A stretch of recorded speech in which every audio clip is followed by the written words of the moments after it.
Hi! இன்னைக்கு நம்ம பார்க்க போகிற ரெசிபி மஷ்ரூம் கிரேவி. சப்பாத்தியோடு சாப்பிட சூப்பரான ஒரு காம்பினேஷன். வாங்க எப்படி செய்யலான்னு பார்க்கலாம். இது செய்ய இன்றைக்கி நான் 300 கிராம் காளானை கட் பண்ணி எடுத்து வச்சுருக்கேன்.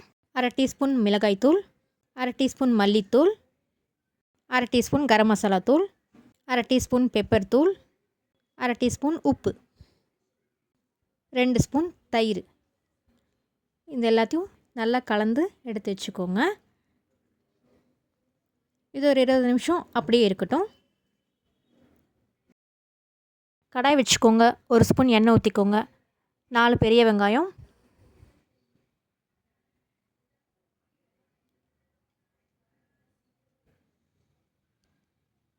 2 துண்டு இஞ்சி, 2 பல் பூண்டு, 10 போல் முந்திரி. வெங்காயம் நல்லா பாதியாக வதங்கிடுச்சு. இப்போ நம்ம 3 தக்காளி பழத்தை ஆட் பண்ணிக்கலாம். இது எல்லாத்தையும் நம்ம வதக்கி அரைக்க தான் போகிறோம். இப்போ நல்லா வதங்கிடுச்சு. இது ஆறுனதுக்கப்புறமா நம்ம மிக்ஸி ஜாரில் போட்டு அரைச்சி எடுத்துக்கலாம். கடாய் வச்சுக்கோங்க. தேவையான அளவு எண்ணெய் ஊற்றிக்கோங்க. எண்ணெய் நல்லா சூடானதும் ஒரு பட்டை, ஒரு கிராம்பு சேர்த்திக்கோங்க. பொடியாக நறுக்கின பெரிய வெங்காயம் 1, ஒரு கொத்து கருவேப்பிலை.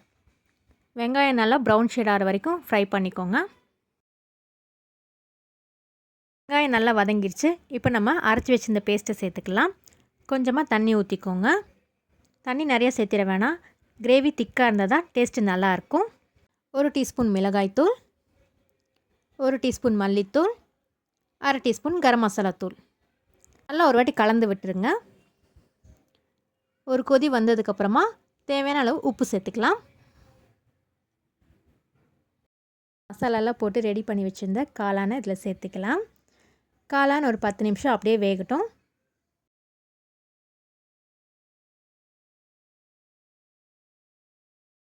இப்போ காளான் நல்லா வெந்துருச்சு. ஃபைனலாக கொத்தமல்லி இலையை தூவி சர்வ் பண்ணிங்கன்னா சுவையான மஷ்ரூம் கிரேவி ரெடி. இதே மாதிரி நீங்களும் உங்கள் வீட்டில் ட்ரை பண்ணி பார்த்துட்டு எப்படி இருந்துச்சுன்னு கமெண்ட்டில் சொல்லுங்கள். கண்டிப்பாக சொல்லுங்கள். மறக்காமல் எனக்கு ஒரு லைக் போட்டுருங்க. தேங்க்யூ.